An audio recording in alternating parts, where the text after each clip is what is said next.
what did you do when you started to hit roadblocks? Like what was, because I think a lot of people that are listening to this can resonate, and like they keep running into roadblocks, like they're getting started, they're having a hard time getting going. What helped you keep going? It's really just working on my mindset. And I know we hear this blah, blah about mindset and people tune it out, but it was really, and what I mean by mindset is embracing the identity of becoming that speaker. You have to embody that image of you being that speaker on stage. And that was a real shift for me, because I can tell you at the beginning, I was really self-sabotaging myself. I mean, I'm going to be real on this show.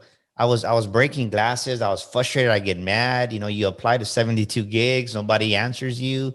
And you're like, man, I'm missing the boat on this. And one little app out of 100 to get shortlisted, I'm like jumping up and down. And it's not even, hey, we'll consider you. It just got shortlisted to say, for those of you, that's when you apply to some of these to these speaking engagements, to the event planners, they shortlist you from, you have 1,000 applicants, they shortlist you to 100, and it doesn't guarantee you get it. But I'll never forget the first time I got shortlisted. It was just a feeling like getting that perfect golf shot, right? Your whole round of golf can suck, but if you get one good shot, you're going to go back.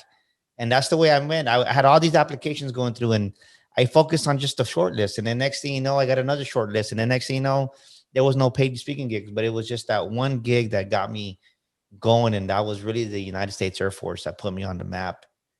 And imagine if I would have given up, Steve, I would have never had the opportunity to train the United States Air Force.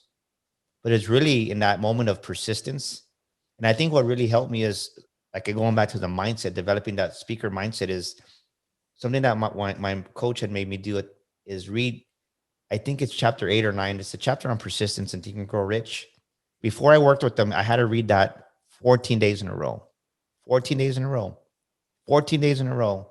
And I remember getting home one day, like I said, we're going through a lot of stuff. At the time we had gone to have dinner, I had drank a margarita, and I was like already tipsy. It was 10 o'clock at night and I was ready to go to bed. But I said, no, I want my life to change. I want this. So I'm up there. It took me an hour to read it, but I read it. And I really think that was a defining point where I said, I'm going to do whatever it takes. That's awesome. That is, I mean, a lot of people, I think, have started Think and Grow Rich. I would love to see the number of people who started it to the number who finished it, because I bet it's pretty slim. Whoever your mentor was at the time, that is a really good assignment, because it does a couple of things. It shows who's going to actually, like, at the end of the day, it's not that big of a deal, right? 30, 45 minutes a day for 14 days.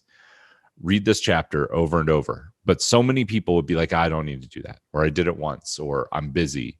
And like, it really, from a coach's point of view, like you and I can see that now because we both coach people. Like, if we told somebody to do that and they didn't do it right away, I would, what's going on there? Why can't you, like, you're not keeping your commitments to yourself or to me. So why, like, what would ever have you get to the top of the mountain, right? Yeah. Well, the thing is, I remember, and the story, I use this story a lot, because in that chapter, it talks about Broadway and how millions and millions of people show up to Broadway, and Broadway will give you a cup of coffee, but Broadway's not going to give you a stage, right? You got to work for that stage. And it talks about the people that go to Broadway, they're there and they're trying to make it, and they're trying to make it, and they're excited, but then that enthusiasm wears off, and it's what's at the heart. Are you going to persist, or are you going to give? Because Broadway will give, well, it says, right, Broadway will gladly give you a cup of coffee, a cup of tea, but the stage you're going to have to work for. And I think by reading it over and over, that when those moments when I was mad and frustrated and just really upset at the world, because I was like, you play that victim mentality as you're growing. Now that all that junk has to come out. I always reference that. And there was a story there too in that chapter about the man that had lost everything. And at 60 years old, he started over again, and he was very successful. And I remember that. It's like, without even thinking about it, it comes to mind, because 14 days in a row, you remember that stuff. Absolutely. Are you looking to scale your business but trying to figure out how to get your message across? Well, go to storyselling.how to grab my free course that will show you how to discover everything that you need to build your business through stories. These stories work whether it's in social media, email, or public speaking. There are 5 core stories that you'll learn. You'll be able to use all of them by the time you're done with this course. Again, that is storyselling.how. If you enjoyed today's episode, make sure to tune in next time.